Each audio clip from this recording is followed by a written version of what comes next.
ಮೈಸೂರು ನಗರಾಭಿವೃದ್ಧಿ ಪ್ರಾಧಿಕಾರದಲ್ಲಿ ಸಿಎಂ ಕುಟುಂಬ ಅಕ್ರಮವಾಗಿ ನಿವೇಶನ ಪಡೆದಿದೆ ಅನ್ನೋ ಆರೋಪದ ಪ್ರಕರಣ ಸಂಬಂಧವಾಗಿ ಲೋಕಾಯುಕ್ತ ಬಿ ರಿಪೋರ್ಟ್ ಸಲ್ಲಿಸಿದ್ದನ್ನು ಪ್ರಶ್ನಿಸಿ ಇಡಿ ಈಗ ಮೇಲ್ಮನವಿಯನ್ನು ಸಲ್ಲಿಸಿದೆ. ಈ ಬಗ್ಗೆ ಮಾತಾಡಲಿಕ್ಕೆ ದೂರುದಾರ ಸ್ನೇಹಮಯಿ ಕೃಷ್ಣ ನಮ್ಮ ಜೊತೆಗಿದ್ದಾರೆ.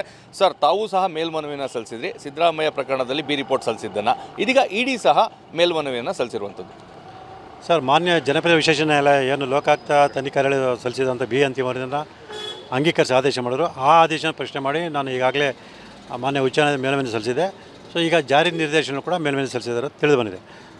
ಆದರೆ ನನ್ನ ಹೋರಾಟಕ್ಕೆ ಒಂದು ಬಲವಾಗಿ ಒಂದು ಪರೋಕ್ಷ ಬೆಂಬಲವನ್ನು ಜಾರಿ ನಿರ್ದೇಶನ ಕೊಡ್ತಾ ಇದ್ದಾರೆ ಅಂತೇಳಿ ಹೇಳ್ಬೋದು. ಯಾಕಂತೇಳಿದ್ರೆ ನಾನೊಬ್ಬ ಸಾಮಾನ್ಯ ವ್ಯಕ್ತಿಯಾಗಿ ಮಾನ್ಯ ಗಮನಕ್ಕೆ ತರಬೇಕು, ಒಂದು ತನಿಖಾ ಸಂಸ್ಥೆಯೂ ಕೂಡ ಗಮನಕ್ಕೆ ತರೋದು ಒಂದು ಭಾಳ ವ್ಯತ್ಯಾಸ ಇರುತ್ತೆ. ಒಂದು ತನಿಖಾ ಸಂಸ್ಥೆ ಯಾವುದೇ ಸಾಕ್ಷ್ಯಗಳಲ್ಲಿ ಬಿ ಅಂತಿಮ ಸಲ್ಲಿಸಿದಾಗ ಮತ್ತೊಂದು ತನಿಖಾ ಸಂಸ್ಥೆ ಇಲ್ಲ ಸಾಕ್ಷ್ಯಗಳಿದೆ ಅಂತೇಳಿ ಹೇಳಿದಾಗ ನ್ಯಾಯಾಲಯ ನಮ್ಮ ಅರ್ಜಿಯನ್ನು ಗಂಭೀರವಾಗಿ ಪರಿಗಣಿಸುತ್ತೆ.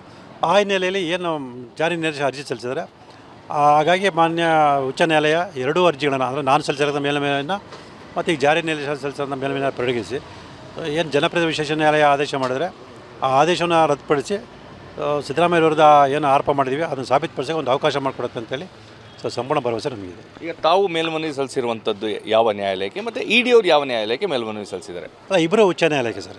ಒಂದೇ ನ್ಯಾಯಾಲಯಕ್ಕೆ ಬರ್ತದೆ. ಈಗ ಬೇರೆ ಬೇರೆ ಏನು ಅರ್ಜಿಗಳು ಸಲ್ಲಿಸಿ ಎರಡನ್ನೂ ಕೂಡ ಒಂದು ಒಟ್ಟಾಗಿ ಸೇರಿ ಇಟ್ಕೊಂಡು ವಿಚಾರಣೆ ನಡೆಸಿ ಒಂದೇ ಒಂದು ಆದೇಶವನ್ನು ಮಾಡ್ತಾರೆ ಸರ್. ಈಗ ಅರ್ಜಿ ಸಲ್ಲಿಸಿದ ನಂತರ ಪ್ರಕ್ರಿಯೆಗಳೇನಿರುತ್ತೆ? ಅಂದರೆ ಸಾಕ್ಷ್ಯಾಧಾರಗಳನ್ನು ಕೋರ್ಟ್ ಕೇಳುತ್ತಾ ಅಥವಾ ಇಡಿ ಅವ್ರು ಏನಾದ್ರು ಸಲ್ಲಿಸಬೇಕಾ? ತಾವು ಸಲ್ಲಿಸಿದ್ದೀರಾ ಹೇಗೆ ಅಂತ?